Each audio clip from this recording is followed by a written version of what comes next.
नमस्कार, आदाब, सत श्री अकाल, जय भीम, जोहार। मेरा नाम है नवीन कुमार। जब देश का कोई बड़ा जज कहे कि विकसित भारत कोई मजाक या जुमला नहीं है और वंचितों के हक के लिए आवाज उठाने वालों को दहशत से भरकर आप इस लक्ष्य को हासिल करने के बारे में सोच भी कैसे सकते हैं, तो यकीन नहीं होता, आपको भी नहीं होता होगा। जज साहब ने कहा, विकसित भारत के लक्ष्य को हासिल करना तो छोड़िए, अपने नौजवानों, चिंतकों, पत्रकारों, प्रोफेसरों, मानवाधिकार कार्यकर्ताओं को देशद्रोह के मामलों में जेलों में ठूस कर असल में विकसित भारत के सपने को रौंदा जा रहा है। उसके रास्ते में आप दीवार खड़ी कर रहे हैं। उमर खालिद, शर्जील इमाम, सुरेंद्र गाडलिंग, फादर स्टेन स्वामी, सुधा भारद्वाज, वरवर राव, हनी बाबू, अरुण फेरेरा, गौतम नौलखा, अनंत तेलतुंबडे, रोना विल्सन, सुधीर धावले, ज्योति जगताप, अंतहीन है ये लिस्ट। इनमें से सबके खिलाफ देशद्रोह के आरोप लगाए गए। कुछ तो जेल में ही मर गए और कुछ जेल से बाहर आने के बाद। आप सोच रहे होंगे कि इनका जिक्र मैं आज क्यों कर रहा हूं। ये तो बताऊंगा ही, लेकिन पहले आप बताइए, अपने दिल पर हाथ रखकर बताइएगा, क्या सचमुच में आपको लगता है कि इन्हें लेकर, ऐसे लोगों को लेकर किसी अदालत, किसी जज, किसी सरकार, किसी सिस्टम को संविधान से सबको मिले सबसे बुनियादी अधिकार, सम्मानजनक जीवन जीने के अधिकार की जरा से भी फिक्र होती होगी?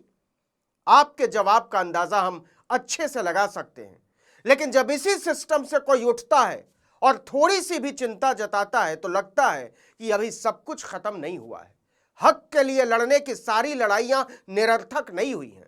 तो खबर यह है कि भारत की सबसे ऊंची अदालत सुप्रीम कोर्ट के एक टॉप जज ने बिना नाम लिए हुए नरेंद्र मोदी और अमित शाह को राजनीतिक सदाचार का ट्यूशन दे दिया है।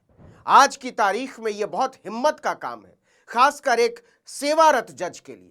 ऐसा तभी संभव है जब आपके भीतर रिटायर होने के बाद राज्यसभा, राज्यपाल, मानवाधिकार आयोग का प्रमुख, किसी न्यायिक समिति के प्रमुख जैसे नाना प्रकार के सरकारी टुकड़ों को घुटनों पर बैठकर जीभ से उठाने का लोभ और कामना न बची हो। खैर, पहले मूल खबर पर आते हैं। सुप्रीम कोर्ट के उस हिम्मतवर जज का नाम है उज्जवल भुइयां।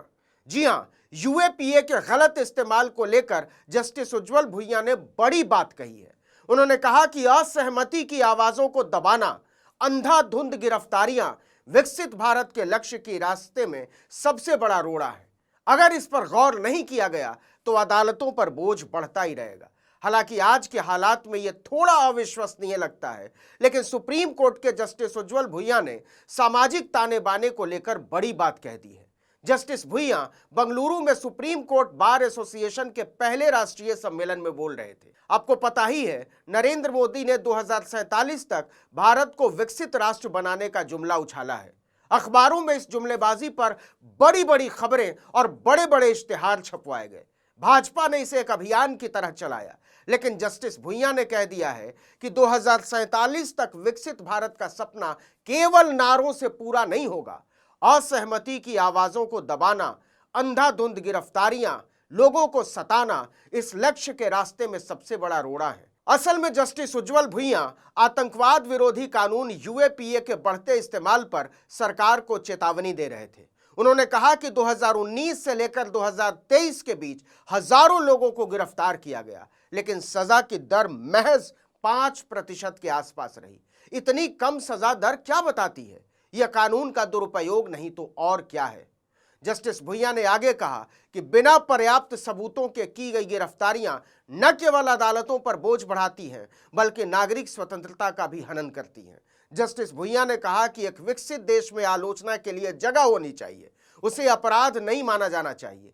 यह सीधे सीधे नरेंद्र मोदी के कामकाज पर टिप्पणी है कि उन्होंने आलोचना की अनिवार्य लोकतांत्रिक जगह को जनता को कुचलने के बहाने की तरह इस्तेमाल किया है।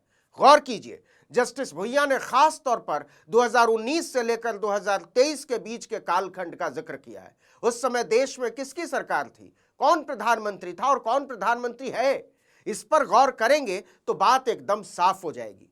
दिल्ली यूनिवर्सिटी के अंग्रेजी के प्रोफेसर जीएन साई बाबा और फादर ग्राहम स्टेन स्वामी का मामला तो भारत के न्यायिक व्यवस्था और उस व्यवस्था को अपने गुंडा इरादों के लिए नचाने वाले सिस्टम के मुंह पर करारा तमाचा है। दिल्ली यूनिवर्सिटी के रामलाल आनंद कॉलेज में अंग्रेजी के प्रोफेसर जीएन साई बाबा 90% विकलांग थे। वो खुद वॉशरूम तक नहीं जा सकते थे, पानी नहीं पी सकते थे बिना किसी की मदद के। लेकिन 2014 में नरेंद्र मोदी के चुनाव जीतते ही उन्हें माओवादी और देश के लिए खतरा बताकर नागपुर की जेल में डाल दिया गया। यूएपीए के मामले में उन्हें 2017 में उम्र कैद की सजा दे दी गई। लेकिन बॉम्बे हाई कोर्ट के नागपुर बेंच ने 5 मार्च 2024 को उन्हें और 5 दूसरे आरोपियों को पूरी तरह से बरी कर दिया, क्योंकि सरकार किसी भी आरोपी के खिलाफ कोई भी ठोस सबूत पेश नहीं कर सकी। साई बाबा को कोर्ट ने पहली बार 2022 में ही बरी कर दिया था, लेकिन सरकार सुप्रीम कोर्ट चली गई और सुप्रीम कोर्ट ने स्टे लगा दिया। फिर 2024 में दोबारा बरी होने के बाद वो मार्च 2024 में जेल से रिहा हुए। लेकिन 10 साल तक जेल में रहने के बाद मिली आज़ादी सिर्फ 6 महीने की थी। अक्टूबर 2024 में जेल में आई स्वास्थ्य में गिरावट और देखभाल में कमी की वजह से आई जटिलताओं के कारण उनकी जान चली गई। इसी तरह 93 साल के पादरी स्टेन स्वामी को भारत के लिए खतरा बताकर 8 अक्टूबर 2020 को नेशनल इन्वेस्टिगेशन एजेंसी यानी एनआईए ने यूएपीए के तहत गिरफ्तार कर लिया था, जिसके दमनकारी इस्तेमाल का जिक्र जस्टिस उज्जवल भुइयां बंगलोर में कर रहे थे। वो पार्किंसन रोग से पीड़ित थे, तो जो आदमी सीधे ग्लास से पानी भी नहीं पी सकता था, उस पर माओवादी लिंक और हिंसा भड़काने के आरोप लगाए गए। वे भारत में आतंकवाद के आरोप में गिरफ्तार होने वाले सबसे उम्रदराज व्यक्ति थे। स्टेन स्वामी ने कई बार जमानत याचिका दाखिल की, लेकिन किसी भी जज ने उन्हें जमानत नहीं दी। मई 2021 में जेल में कोविड से वो संक्रमित हो गए थे। जेल की खराब परिस्थितियों के कारण उनकी सेहत तेजी से बिगड़ी और उसी स्थिति में उनकी अक्टूबर 2021 में मौत हो गई। जस्टिस भुइयां ने ऐसे मामलों को लोकतंत्र के लिए एक तरह से नासूर बताया है। इतना ही नहीं, जस्टिस उज्जवल भुइयां ने सुप्रीम कोर्ट और हाई कोर्ट में महिलाओं, दलितों, आदिवासियों और पिछड़ों की कम भागीदारी पर भी दुख जताया है। जस्टिस भुइयां ने कहा कि विकास का मतलब सिर्फ ऊंची इमारतें नहीं, बल्कि दलितों और पिछड़ों के प्रति सम्मान भी है, महिलाओं के प्रति सम्मान भी है। उन्होंने कहा कि जिस समाज में एक बच्चा दलित महिला के हाथ का बना खाना खाने से इनकार कर दे, वो विकसित होने का दावा नहीं कर सकता।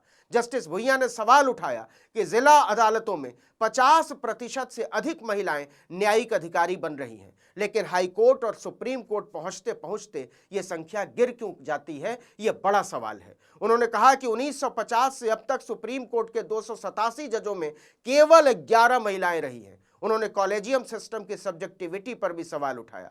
उनका मानना है कि जब तक चयन प्रक्रिया वस्तुनिष्ठ नहीं होगी, महिलाएं इस कांच की दीवार को नहीं तोड़ पाएंगी। अब सवाल केवल इतना है कि क्या इस सिस्टम को चलाने वाली संस्थाएं, इस सिस्टम को चलाने वाले लोग और तथाकथित महानायक और महापुरुष इतनी बुनियादी सी बात को कभी समझ पाएंगे? इस वीडियो में इतना ही, लेकिन अगर आपने आर्टिकल 19 इंडिया को अब तक सब्सक्राइब नहीं किया है तो फौरन कर दीजिए, बेल आइकॉन दबाइए, घंटी जैसी आकृति लाइक कीजिए और कमेंट करके बताइए हमारा वीडियो आपको कैसा लगा। हमारा ट्विटर हैंडल है article19_India और मेरा ट्विटर हैंडल है नवीन जर्नलिस्ट। नमस्कार।